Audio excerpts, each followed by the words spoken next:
평소 자신의 성격을 말하기 어려웠다는 대학생 전혜정 씨. SNS에 성격 유형 검사인 MBTI와 관련된 글이 자주 올라와 호기심으로 해봤다고 하는데요. 이 검사를 하고 나서는 자신의 성격을 표현하기 쉬워졌다고 말합니다. 친구들끼리 성격이나 이런 것들을 물어볼 때 간단하고 정확하게 서로 말해줄 수 있어서 되게 재밌고 좋아진 것 같습니다.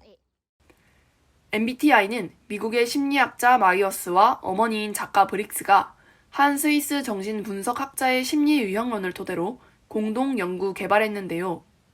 개인마다 다른 성격을 알아보기 위한 검사로 외향이냐 내향이냐를 구분하는 것을 비롯해 인지 기능과 판단 기능, 생활 양식 등 4가지의 지표를 활용해 모두 16가지의 성격 유형을 가려내는 방식입니다.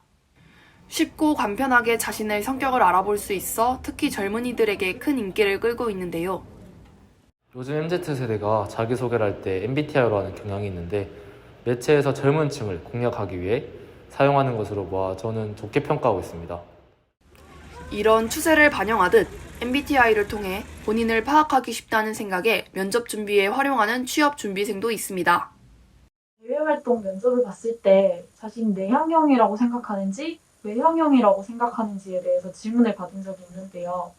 저는 개인적으로 MBTI에 굉장히 관심이 많아서 이 질문에 대해서 익숙하게 잘 넘겼던 것 같습니다.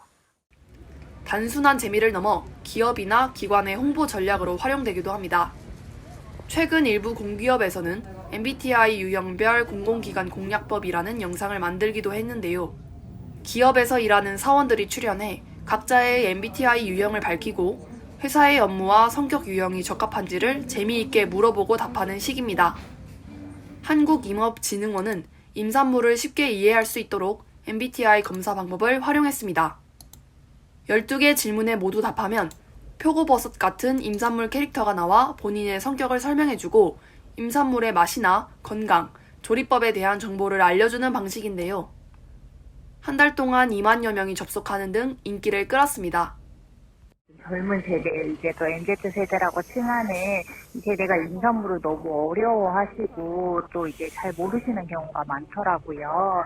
그래서 조금 더 이제 MZ세대들이 어떻게 하면 좀 더 흥미를 가지고 좀 더 재밌게 다가갈 수 있을까 해서 기획을 하게 되었습니다. 하지만 MBTI 검사가 과학적으로 충분히 입증됐는지 논란도 일고 있습니다. 전문가들 사이에 의견이 엇갈리고 인터넷 무료 검사는 정확성이 떨어진다는 지적이 있는데요. 검사 결과의 신뢰도에 의문을 제기하는 사람들도 있습니다. 제 개인적인 생각으로는 그냥 별로 안 비슷한 것 같고 거기에 있는 설명이나 그런 걸 읽어봐도 실제 제 성격과는 좀 많이 다른 부분이 많은 것 같아서 항상 볼 때 좀 그런 의문을 가지고 있었어요. 성격 유형 검사 결과를 무조건 따르기보다는 일정 부분 참고하는 정도가 바람직하다는 지적인데요. 공인된 연구기관을 통해 자신의 성격을 알아보는 것도 하나의 좋은 대안이 될 수 있습니다. 조금의 시간만 들이면 자신을 제대로 알 수 있다고 생각해서 특히 청년들 사이에 유행하는 성격 유형 검사. 자칫 정확하지 않은 정보로 자신을 오해하는 상황도 생길 수 있는 만큼 주의가 필요해 보입니다. 국민리포트 서민경입니다.